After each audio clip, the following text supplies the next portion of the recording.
है। तो हम ये कर रहे थे, हम जैसे देखो क्या चीज है, जब तक कोई थिंग्स अगर आप पर प्रेजेंट है या हमारे पास प्रेजेंट है तो एज अ वो सब्सटेंस, जब हम उस चीज का यूज करते हैं, उस थिंग का हम यूज करते हैं तो हमारे लिए वो रिसोर्स होती है वो। ठीक है, तो आपने यही याद रखना है, आपने अगर कोई चीज या कोई थिंग हमारे पास अवेलेबल है, जब तक हम उसका यूज कर रहे हैं तो हमारे लिए वो रिसोर्स है, जब हम उसका यूज नहीं कर रहे हैं तो हमारे लिए वो सब्सटेंस है। जैसे यहाँ पे लिखा है call a substance a resource only if it is useful for us, like medicinal herb did not have much value till their birth was recognised for making herbal medicine. ठीक है, तो जैसे पहले कि जो मेडिकल हर्ब थी उसके बारे में हमें नहीं पता था, उनका वर्ड यूज तब से शुरू हुआ जब से हमें मालूम पड़ा है कि जो इससे हम हर्बल मेडिसिन बना सकते हैं, जो कि हमारे डिफरेंट डिसीजेस को, डिफरेंट काइंड ऑफ डिसीजेस को वो रिमूव कर सकते हैं। Now that these herbs have economic value, they have become a resource. The characteristics of usability, value, time, and technology transform any substance into a resource. These four characteristics are like the four pieces of puzzle. When put together, they transform a substance into a resource. इसमें process बताया गया है कि किस तरह से substance को हम एज ए रिसोर्स यूज करते हैं। तो इसकी क्या कैरेक्टरिस्टिक है, यूजेबिलिटी, उसकी वैल्यू कितनी है, टाइम कितना लगेगा और वो किस टेक्नोलॉजी से हम उसको हार्श करेंगे। ये different type four pieces puzzles हैं कि हमें इन्हें किस तरह से हमें इनका यूज करना है हमें। तो जब हम किसी चीज का हम यूज कर रहे हैं तभी हमारे लिए वो रिसोर्स है, जब हम उसका यूज नहीं कर रहे हैं तो हमारे लिए वो सब्सटेंस है। तो थोड़ा और इसको अच्छे से समझते हैं। जैसे ये सब्सटेंस है हमारे पास, तो इसकी क्या जैसे फोर कैरेक्टरिस्टिक आपको बताया, usability, value and time and technology. अब कोई सब्सटेंस हमारे पास अवेलेबल है, अब देखते हैं सबसे पहले इसकी यूजेबिलिटी क्या है। The importance of a resource varies from one person to another. For example, a dictionary is an important resource for a student, but for a farmer or a builder, land is more important resource. The main characteristic of substance that makes it a resource is its usability or utility. तो इसमें क्या बता रहे हैं, इसमें बता रहे हैं कि अगर कोई रिसोर्स, कोई सब्सटेंस हमारे पास प्रेजेंट है तो उसके डिफरेंट यूजेस हो सकते हैं, उसके हर सब्सटेंस का अपना ही एक यूज है। जैसे कि एग्जांपल दिया गया है, अगर एक डिक्शनरी है हमारे पास, तो कोई अगर स्टूडेंट है उसके लिए काफी वैल्यूएबल है वो डिक्शनरी। लेकिन अगर फार्मर को क्या जरूरत है, फार्मर को डिक्शनरी की जरूरत नहीं है, फार्मर को किस चीज की जरूरत है,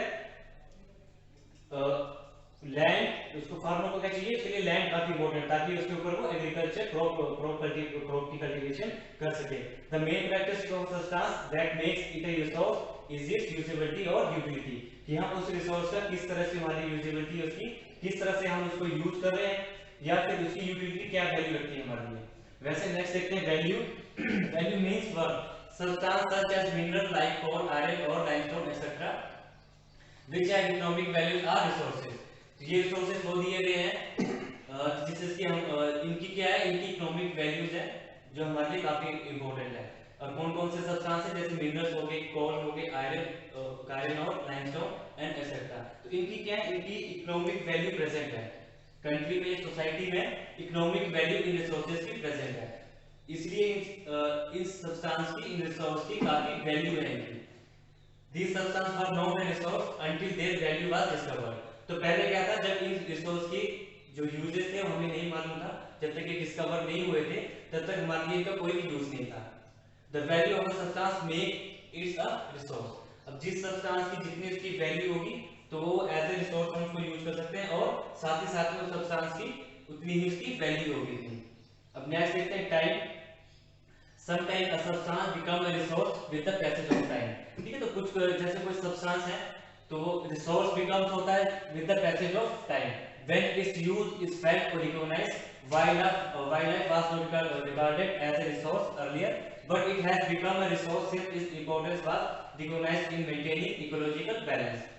तो पैसेज ऑफ टाइम से क्या हुआ है, हमें क्या मेंटेन कर रहे हैं यहाँ पर, देखो मेंटेन कर रहे हैं इकोलॉजिकल बैलेंस। और ये इकोलॉजिकल बैलेंस किसका है, ये जो कि वाइल्ड लाइफ है। ठीक है, वाइल्ड लाइफ में जो एनिमल्स, जो प्लांट्स जो प्रेजेंट है, जो कि हमारे लिए काफी वैल्यूएबल है, जो एंशिएंट टाइम में भी थे और मॉडर्न टाइम में भी है, वो हमारे लिए क्या है, जब हमें उनके बारे में पता लगा कि अब जो ये एनिमल्स, जो प्लांट्स की जो स्पीशीज है वो एक्सटिंक्ट हो रही है विद पैसेज ऑफ टाइम। तो इनका क्या है, इनके कारण जब ये इनकी एक्सटिंक्ट हो रही है तो इनसे के क्या लॉस हो रहा है इकोलॉजी को, और इकोसिस्टम को क्या लॉस हो रहा है। तो उसको हम क्या मेंटेन करते हैं, वो इकोलॉजिकल बैलेंस, कि उन्होंने क्या किया था, वो हमारे अर्थ पे इकोलॉजिकल बैलेंस को वो मेंटेन कर रहे थे। लेकिन जब वो एक्सटिंक्ट हो गए वो, तो जो इकोलॉजिकल बैलेंस है अर्थ का वो मिसमैच होने लग गया हो। ठीक है, तो विद पैसेज ऑफ टाइम जो वाइल्ड लाइफ हमारे लिए काफी इंपॉर्टेंट है, हमारे लिए काफी सारे स्पीशीज थी प्लांट्स के एनिमल्स की, वो टाइम के साथ विद पैसेज ऑफ टाइम के साथ क्या होगा, एक्सटिंक्ट होगी, जिससे क्या होगा कि जो इकोलॉजिकल बैलेंस का अर्थ है वो खराब होना शुरू हो गया हो। अब देखते हैं कि टेक्नोलॉजी से हम रिसोर्सेज किस तरह से यूज कर सकते हैं। Technology is the application of knowledge and skill for making new things from the available material and substance. तो क्या है कि अगर कोई मटेरियल या कोई सब्सटेंस हमारे पास प्रेजेंट है, अनटिल या अनलेस, जब तक हम उसके ऊपर कोई टेक्नोलॉजी का यूज नहीं करेंगे तो हमारे लिए वो वेस्ट है। जब हम किसी सब्सटेंस के ऊपर हम टेक्नोलॉजी का यूज करते हैं तो क्या होता है, जो उसकी वन फॉर्म होती है वो चेंज हो जाती है, कौन से अनदर फॉर्म में वो चेंज हो जाती है। जब वो अनदर फॉर्म में जब वो चेंज हो जाती है तो हमारे लिए काफी वो वैल्यूएबल हो जाती है। मींस कि हमारे पास कोई सब्सटेंस पड़ा था, हमने उसमें कोई टेक्नोलॉजी का यूज किया और हमारे लिए वो एज ए रिसोर्स हम उसका यूज करने लगे, जिसकी की वैल्यू इंक्रीज होगी। Thus technology changes any substance into a resource। ठीक है, तो आप याद रखें कि टेक्नोलॉजी से हम किसी सब्सटेंस को इन ए रिसोर्स में हम चेंज कर सकते हैं। ठीक है, नेक्स्ट देखते हैं। अब देखते हैं कि कौन कौन से हमारे पास टाइप्स ऑफ रिसोर्सेज हैं जिसका कि हम अपनी नीड्स को हम फुलफिल करते हैं। जैसे कि there are different kind of resources around us. इसमें है natural resource, human made resource and human resource. अब नेचुरल रिसोर्स में कौन से होंगे, जैसे हमारे पास अन्न है, सन है, एयर, वाटर, ये सब हमारे पास नेचुरल रिसोर्स है। और ह्यूमन मेड रिसोर्स कौन से हमारे पास, जो कि हम माइनिंग से हम मिनरल्स को हम एक्सट्रैक्ट करते हैं। और ह्यूमन रिसोर्स मींस कि हम ह्यूमन का किस तरह से हम एज ए रिसोर्स हम यूज करते हैं। इसमें मैक्सिमम आता है इकोनॉमिक वैल्यू आती है कि ह्यूमन रिसोर्स हम ऐसे यूज करते हैं इकोनॉमिक वैल्यू में। अब देखते हैं सबसे पहले natural resource. Elements which are drawn from nature and are used without changing them are called natural resources. ठीक है, जो रिसोर्सेज हमें एज ए नेचुरल फॉर्म में हमें अवेलेबल है, जिसे कि हम चेंज नहीं करते और एज इट इज उनका हम यूज करते हैं, जैसे कि the air we breathe, the soil in the fields, the water in the rivers are all examples of natural resources. अब क्या है कि अब नेचुरल रिसोर्सेज को हम क्लासिफाई कर सकते हैं on the basis of origin. इनका ओरिजिन के बेसिस पे हम नेचुरल रिसोर्स को हम क्लासिफाई कर सकते हैं। Level of development and use, कि उनकी डेवलपमेंट कितनी हो रही है और क्या यूज है उसका, एंड रिन्यूएबिलिटी एंड डिस्ट्रीब्यूशन, कि वो हमारे पास वापस आएंगे, क्योंकि रिन्यूएबल ये भी देखेंगे हम कि क्या होते हैं ये, हमारे पास वापस आएंगे या नहीं आएंगे, या फिर हम उसका डिस्ट्रीब्यूशन हम किस तरह से कर रहे हैं। ठीक है, अब देखते हैं नेचुरल रिसोर्सेज को। जैसे ओरिजिन के बेस पे अगर हम डिवाइड करें तो बायोटिक और अबायोटिक। तो जो बायोटिक होते हैं वो लिविंग रिसोर्सेज होते हैं, अबायोटिक हमारे पास नॉन लिविंग रिसोर्सेज होते हैं। और डेवलपमेंट एंड यूज, इसमें हम पोटेंशियल और एक्चुअल टू टाइप्स में डिवाइड कर सकते हैं। पोटेंशियल में resource exist on earth but there presence is not known, और एक्चुअल में नॉन एक्सहॉस्टिबल रिसोर्स। और डिस्ट्रीब्यूशन के बेस पे देखें अगर टू टाइप्स में कौन सी डिवाइड किए गए, यूबिक्विटस और लोकलाइज्ड। यूबिक्विटस में क्या है, resources which are present everywhere, जो रिसोर्सेज हमारे पास एवरीवेयर प्रेजेंट है उसपे हम कौन सी फॉर्म में रखेंगे, यूबिक्विटस। और लोकलाइज्ड में resources which are limited and found in specific areas, कि वो वाले रिसोर्सेज जो हमारे पास लिमिटेड है और सिर्फ फाउंड कहां पे होंगे, इन सब स्पेसिफाइड एरियाज में ही लोकेट होंगे। और रिन्यूएबिलिटी में renewable and non renewable resources. अब इसमें exhaustible resources and non exhaustible resources means जो रिन्यूएबल रिसोर्सेज होते हैं अगर हम इन्हें यूज कर ले हमें तो हमारे पास ये एग्जॉस्ट हो जाते हैं, और ये नॉन एक्सहॉस्टिबल मींस कि ये एग्जॉस्ट नहीं होते, हम इनका बार-बार हम इनका यूज कर सकते हैं। अब ओरिजिन के बेस पे देखते हैं biotic resources. Biotic resources are those resources which exist in living form such as plants, animals, birds, fish and other marine organisms, forest and their products। तो ये कौन से हमारे पास, ये हमारे पास लिविंग फॉर्म में है, सब्सटेंस प्रेजेंट है हमारे पास, जिसे कि हम बायोटिक रिसोर्स में यूज करते हैं। साथ में नेक्स्ट देखते हैं अबायोटिक रिसोर्सेज में ये कंप्राइज होते हैं नॉन लिविंग रिसोर्सेज से, और इनके एग्जांपल्स हैं जैसे air, water, land, soil, solar energy, fossil fuel, iron, gold, silver and so on are सब एग्जांपल्स ऑफ अबायोटिक रिसोर्सेज। ठीक है, अब देखो ये लाइन है लास्ट में, zone of life on earth means the biotic and abiotic resources together form a habitable zone known as biosphere और the zone of life on earth where life is possible. ठीक है। अब ये जो biotic और abiotic resources हैं, जो हम ये देखे यहाँ पर हमने कि जो प्लांट्स एनिमल्स हमारे पास लिविंग फॉर्म में है, और जो एयर वाटर लैंड सॉइल है ये हमारे पास नॉन लिविंग फॉर्म है। ये दोनों आपस में कंप्राइज होके क्या फॉर्म करते हैं, एक हैबिटेबल जोन फॉर्म करते हैं, जो कि बायोस्फीयर या कहते हैं हम कि लाइफ अर्थ पे जो हमारी लाइफ है जो एग्जिस्ट करती है। Zone of life on earth means abiotic और बायोटिक फैक्टर या रिसोर्सेज टुगेदर फॉर्म करते हैं लाइफ ऑन अर्थ। नेक्स्ट देखते हैं डेवलपमेंट एंड यूज।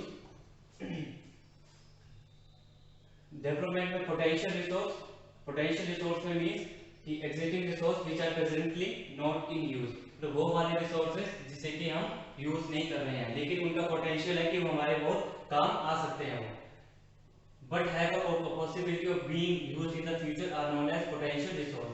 मींस कि हमारे पास कोई थिंग्स अवेलेबल है जिसका कि हम यूज नहीं कर रहे हैं लेकिन हमारे को बहुत काम आ सकती है, तो हम उसे एज अ पोटेंशियल रिसोर्स में हम उसे हम यूज करते हैं, सॉरी यूज नहीं करते, पोटेंशियल रिसोर्स में हम उसे रखते हैं।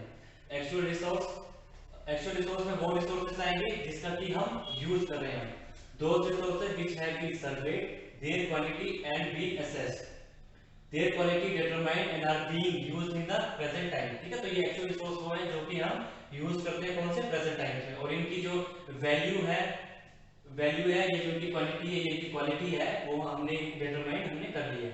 अब इसके एग्जांपल्स कौन कौन से हैं, जैसे कोल इन झरिया माइंस जो कि बिहार स्टेट में, petroleum and natural gas in Mumbai, black rice of the Deccan and the petroleum in West Asia। ठीक है, ये हमारे पास एक्चुअल रिसोर्स है जिसे हमने डिटरमाइन किया, इसकी क्वालिटी और क्वांटिटी हमने डिटरमाइन किया और हम इसका यूज कर रहे हैं इन करंट टाइम में। ठीक है, साथ में हम ये भी देखते हैं कि रिजर्व रिसोर्स और स्टॉक रिसोर्स। तो रिजर्व रिसोर्स में ये हमारे पास the part of the actual resource which can be developed profitably with the help of available technology। Means कि हमारे पास कोई सब्सटेंस है जिसका कि अगर हम हमारे पास अवेलेबल है और टेक्नोलॉजी के थ्रू हम उसको यूज कर सकते हैं और हमारे लिए काफी वो प्रॉफिटेबल होगा, तो हम उसे रखेंगे कि हमारे पास ये रिजर्व रिसोर्स है। while the part which cannot be developed profitably because of lack of technology known as stock resource। ठीक है, स्टॉक रिसोर्स का मींस है कि हमारे पास सब्सटेंस है, ठीक है, लेकिन हमने वो अभी तक डेवलप नहीं किया जिससे कि हम प्रॉफिट हम अर्न नहीं कर सकते हैं, तो हम इसे क्यों नहीं अर्न कर सकते, बिकॉज लैक ऑफ टेक्नोलॉजी, तो हमने उसे रखा है हमने स्टॉक रिसोर्स में। अब देखते हैं रिन्यूएबिलिटी में, तो रिन्यूएबिलिटी मैंने बताया था रिन्यूएबल और non renewable resource. Renewable means कि हम उसका यूज करते हैं हम एक बार, और नॉन रिन्यूएबल में बार बार यूज कर सकते हैं। Renewable resources are those which can be replaced और reproduced relatively faster than the rate at which they are consumed. Some resources are available continuously. The rate of availability may vary and their quality is not affected by human consumption। ठीक है, अब ये renewable हो गया। Non renewable means non renewable resources are formed over very long geological period of time since earth began। Such resources are usually available in limited stock। तो ये जो resources हमारे पास limited quantity में available है, for example minerals, coal, petroleum and natural gas। अब next देखते हैं कि फर्दर कौन से हैं।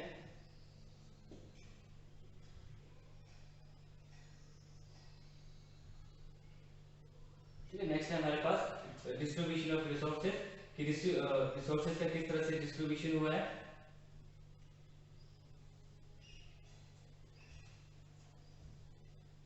तो डिस्ट्रीब्यूशन ऑफ रिसोर्सेज में यूबिक्विटस और लोकलाइज्ड। यूबिक्विटस रिसोर्सेज कौन से होते हैं, natural resources which are found everywhere, मतलब कि कोई रिसोर्स है हमारे पास वो एवरीवेयर हम उसको फाउंड कर सकते हैं। For example air, sunlight and water, ये हमारे पास प्रेजेंट है और एवरीवेयर प्रेजेंट होते हैं। लोकलाइज्ड में ये लिमिटेड होंगे और हमारे पास लिमिटेड क्वांटिटी में होंगे, जैसे natural resource which are found only in, तो ये सर्टेन स्पेसिफाइड एरियाज में होंगे और हमारे पास लिमिटेड एरियाज में ही प्रेजेंट होंगे, या फिर हमारे पास लिमिटेड quantity में available होंगे। These are known as localized resources।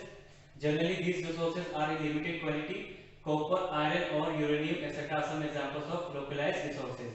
Since the availability of these resources is limited and their distribution is localized, they are often called precious resources। ठीक है, अब देखते हैं नेक्स्ट ह्यूमन मेड रिसोर्सेज कि human ने कौन कौन से रिसोर्सेज मेड किए गए हैं। Human necessity and desire for comfortable life have forced him to explore any possibility in nature। कि जो ह्यूमंस की जो आदत है, जो ह्यूमन की नेसेसिटी है कि हमें कंफर्टेबल लाइफ चाहिए, तो उसने इसको फोर्स किया, हम फोर्स करते हैं अपने आप को कि हम ऐसी पॉसिबिलिटी, ऐसी चीजें एक्सप्लोर करें नेचर से जो कि हमारे लिए काफी वैल्यूएबल हो। Can be tapped into develop into a resource. Those resources which are developed from natural substance are known as human made resources. तो human made resources कौन से हैं, जिसका कि हम those resources which are developed from natural substance means कि कोई भी resource या कोई substance हमारे पास natural form में present है, जब हम उसे develop करके अपने use में लगाते हैं, हम अपनी human अपनी contribution देता है उस resource में, तो हम उसे कह सकते हैं कि human made resources. For example, fresh water is a natural force, but dam, canal and water bucket are human made resources. ठीक है, जैसे फ्रेश वाटर हमारे पास नेचुरल फॉर्म में अवेलेबल है, लेकिन जब हम किसी रिवर पे जब हम डैम बिल्ड करते हैं या कैनाल या वाटर बकेट का यूज करते हैं, तो वो ह्यूमन मेड रिसोर्स मींस कि रिसोर्सेज है और ह्यूमन अपने अपने लिए उसे यूज कर रहा है। वैसे several raw materials like brick, cement, factory road, school building, office chair, stool and so on are examples of human made resources. अभी नेक्स्ट और है लास्ट में, there are also known as capital और capital resource. Thus, human made resource includes all the material wealth created by humans that can be used to create more wealth. ठीक है, तो अब एक जैसे कैपिटल और कैपिटल रिसोर्स है, means देखो कैपिटल इकोनॉमी के टर्म्स में देखें तो कैपिटल का मींस होता है मनी, जहां से हम मनी गेन कर सकते हैं, हम प्रॉफिट अर्न कर सकते हैं या वेल्थ हम अर्न कर सकते हैं, तो वो कैपिटल होता है। तो वैसे ही कैपिटल रिसोर्स के मींस हम रिसोर्सेज हमारे पास जहां से हम कैपिटल मींस कि हम मनी को अर्न कर सकते हैं, अपने से प्रॉफिट हम अर्न कर सकते हैं, तो हम उसे कह सकते हैं कि capital resources. The rate at which resources are produced is known as productivity. ठीक है, जिस रेट के साथ रिसोर्सेज को हम प्रोड्यूस करते हैं वो known as productivity.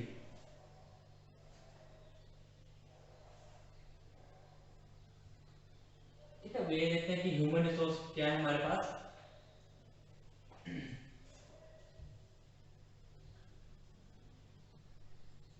Human resource हम किसे कहेंगे, human being are considered as resource because of their comfort and labour that provide to organisations. Human resource can be defined as the skills, energies, talent, abilities and knowledge that are used for producing item और providing services. Means कि हम human को हम कैसे देख रहे हैं कि एज ए रिसोर्स, कि ह्यूमंस हमारे लिए किस तरह से वो काम आ सकता है, हमारे लिए क्या हेल्प कर सकता है वो। तो डिफरेंट टाइप्स ऑफ जो ह्यूमंस हैं वो डिफरेंट टाइप की कंट्रीब्यूशन वो दे सकते हैं, जैसे कि डॉक्टर हैं तो ये कंट्रीब्यूशन देते हैं, टीचर्स हैं, इंजीनियर हैं, एंटरप्रेन्योर मींस कि यहाँ से हम ह्यूमन का यूज कर रहे हैं एज ए रिसोर्स, कि ह्यूमन हमें कुछ प्रोवाइड कर रहा है। हमें क्या प्रोवाइड कर रहा है, डॉक्टर हमें हेल्थ फैसिलिटी प्रोवाइड कर रहा है, टीचर हमें नॉलेज दे रहा है, इंजीनियर हमारी बिल्डिंग्स या अदर थिंग्स को कंस्ट्रक्ट कर रहा है, एंटरप्रेन्योर हमें चीजों को एंटरप्रेट कर रहा है, फार्मर एग्रीकल्चर कर रहा है, लेबरर जो वर्क कर रहा है, जब कोई बिल्डिंग होती है लेबरर्स या फिर फार्मिंग में काफी सारे डिफरेंट फॉर्म के लेबरर वर्क में यूज होते हैं। ठीक है, तो मतलब कि हम ह्यूमन का यूज कर रहे हैं एज ए रिसोर्स, मींस कि ह्यूमन से हम कुछ थिंग या कोई भी थिंग्स हम अर्न कर रहे हैं। अब अर्न कैसे कर रहे हैं, हम उसकी क्वांटिटी और क्वालिटी पे हम ह्यूमन को एज ए रिसोर्स हम यूज करते हैं। ठीक है, जैसे all human beings who participate in the process of resource development are examples of human resource. Human resource is increasing along with the growth of human population. तो ठीक है, जैसे मतलब ह्यूमन की पॉपुलेशन जितनी ज्यादा होगी तो हम एज ए ह्यूमन रिसोर्स उतना ही वो इंक्रीज होता रहेगा। Human as a resource have capability of different magnitudes. Therefore, in order to utilize the maximum human potential, people are provided training to manage human resource more efficiently. ठीक है, तो अब क्या इसमें क्या कह रहे हैं इसमें कि हम ह्यूमंस को हम जितना कि ह्यूमंस का पोटेंशियल है हम उसके अकॉर्डिंग हम ह्यूमंस का यूज करते हैं। तो हम क्या करते हैं, ह्यूमंस को हम ट्रेनिंग या नए नए स्किल्स हम प्रोवाइड करते हैं जिससे कि हम जो ह्यूमन रिसोर्स है हम उसे एफिशिएंटली हम यूज कर सकें। हम this function of management is known as human resource management. जिस हिसाब से हम इसको मैनेज करते हैं ह्यूमन रिसोर्स को, तो हम उसे कहते हैं कि ह्यूमन रिसोर्स मैनेजमेंट। मींस कि हमने ह्यूमन को एज ए रिसोर्स यूज कर रहे हैं और उसे हम मैनेज कर रहे हैं, कि मींस हम उसे नई नई ट्रेनिंग्स दे रहे हैं या फिर हम स्किल्स उसमें प्रोवाइड कर रहे हैं। ठीक है, नई नई स्किल्स उसको जब हम दे रहे हैं तो हम उसको यूज कर रहे हैं as a human resource management. और नेक्स्ट है improving the skills of people so that they can give good output. ठीक है, जब ह्यूमंस में हम स्किल्स जब प्रोवाइड करते हैं तो जब उसके जो स्किल्स उसमें होते हैं, जब स्किल्स को हम इंप्रूव करते हैं, जो स्किल्स उसके पास पहले से अवेलेबल है, जब हम उसको उसकी स्किल्स में इंप्रूव करेंगे, ठीक है, तो हम उसे क्या कहेंगे, ह्यूमन रिसोर्स डेवलपमेंट। मींस कि हमने उसके अच्छे आउटपुट के लिए हमने जो उसकी स्किल्स प्रेजेंट थी हमने इसको इंप्रूव किया और हमने इसको क्या यूज कर लिया, हमने इसको क्या बनाया, हमने इसको ह्यूमन रिसोर्स डेवलपमेंट। ठीक है, अभी रिसोर्स कंजर्वेशन है, ये हम नेक्स्ट वीडियो में देखेंगे हम। ठीक है, तो आज हमने देखा कि कौन कौन से रिसोर्सेज हमारे पास प्रेजेंट है, जैसे बायोटिक, अबायोटिक। अबायोटिक हमने देखा, बायोटिक जो लिविंग फॉर्म है, एक देखा हमने अबायोटिक नॉन लिविंग फॉर्म में। फिर रिसोर्सेज हमने देखे रिन्यूएबल और नॉन रिन्यूएबल। ठीक है, तो रिन्यूएबल हमने देखे कि जिसे हम बार बार यूज हम कर सकते हैं रिन्यूएबल रिसोर्सेज को। नॉन रिन्यूएबल रिसोर्सेज मींस कि जिसे हम एक बार ही यूज कर सकते हैं, जैसे कि कोल, पेट्रोलियम, गैस। तो ये नॉन रिन्यूएबल है, क्यों, जब हम इन्हें एक बार यूज कर लेंगे तो हम उन्हें अदर फॉर्म में उसके बाद हम यूज नहीं कर सकते हैं। लेकिन जो रिन्यूएबल रिसोर्सेज है उन्हें हम बार बार यूज कर सकते हैं, जैसे कि हमारे पास वाटर है, ठीक है, तो उसे हम बार बार हम उसे यूज कर सकते हैं, या फिर जो हमारे पास सोलर एनर्जी है हमारे पास। ठीक है, तो नेक्स्ट वीडियो में हम देखेंगे रिसोर्स कंजर्वेशन, कि हम रिसोर्स को किस तरह से हम कंजर्व कर रहे हैं। ठीक है, आज इतने करेंगे। Okay, thank you.